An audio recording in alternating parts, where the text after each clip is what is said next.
తొక్క, అరటిపండు తొక్క అది.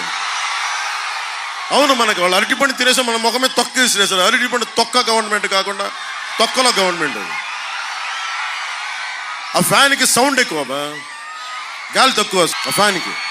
ముఖ్యంగా మన ఉంగుటూరు నియోజకవర్గానికి సంబంధించి మట్టి కంకర లారీని 8,000కి అమ్ముకునే వాళ్ళు కాదు, ధర్మరాజు గారు లాంటి దమ్మున్న నాయకుడు మనకు కావాలి.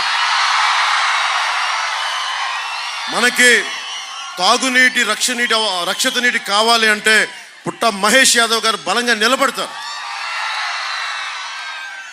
ఇంకోసారి వైసీపీ వస్తే ఏం జరుగుద్దంటే, మన నిడమర్రు భీమేశ్వర ఆలయంలో వాళ్ళు కూర్చొని ఆ చెరువులున్న భూముల్ని అవి కూడా తవ్వేసుకుని లీజులు కూడా కట్టట్లేదు.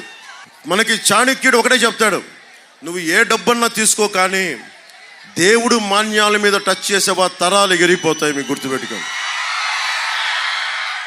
సరే, మీకు తరాలు ఎగిరిపోవాలంటే వైసీపీ నాయకులు రెచ్చిపోండి. మీకు భూమి పిచ్చి ఎక్కువైపోయింది. ఎక్కడ భూమి కనపడ్డాలు తీసేసుకుందామని చెప్తా ఉన్నారు. మీరు ఎవరైనా సరే భూమిలోకి దిగిపోవలసిన వాళ్ళే. మీరు భూమికి బాకీ ఉన్నవాళ్ళు మీరు అందరూ, మర్చిపోకండి ఆ విషయం.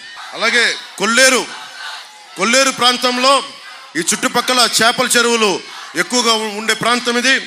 ఇక్కడి నుంచి చేప రొయ్య ఎగుమతి చేసే వ్యాపారులు ఎక్కువ. కొల్లేరు కాంటూరు సమస్య మూలంగా చేపల చెరువుల వాళ్ళు ఇబ్బంది పడతా ఉన్నారు. వైఎస్ఆర్ గారి సమయంలో కొల్లేరు పరిరక్షణకి చేసిన ఆపరేషన్ కల్లూరులో చాలా చెరువులు ధ్వంసం చేశారు, బాంబులు పెట్టి పేల్చారు. కాంటూరు లెక్కలు పరిగణించకుండా జిరాయితీ భూముల్లో ఉన్న చెరువులు కూడా పోయాయని ఎప్పటి నుంచో ఉన్న సమస్య. వాటికి పరిహారం ఇస్తామని ఈ రోజు వరకు ప్రభుత్వం చెప్పింది, ఇప్పటిదాకా ఇవ్వలేదు. మనకి ధర్మరాజు గారు ఈ సమస్యకి ప్రత్యేకమైన శ్రద్ధ పెట్టి తెలుగుదేశం, జనసేన, బీజేపీ కూటమి ఈ బాధ్యత తీసుకుంటుంది. కొల్లూరు రీసర్వే, కాంటూరు లెక్కలు తేల్చాలి, ఇది డిమాండ్. కాంటూరు లెక్కలు తేలితే దాదాపు 10,000 ఎకరాలకి రైతులకు ప్రయోజనకారిగా ఉంటుంది. ఆ విషయం కూడా మేము శ్రద్ధ పెడతాం.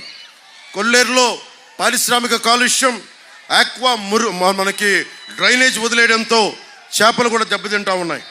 అలాగే సీజన్లో వచ్చే ఎక్కడో సైబీరియన్ కొంగలు కూడా రావడం మానేసినాయి.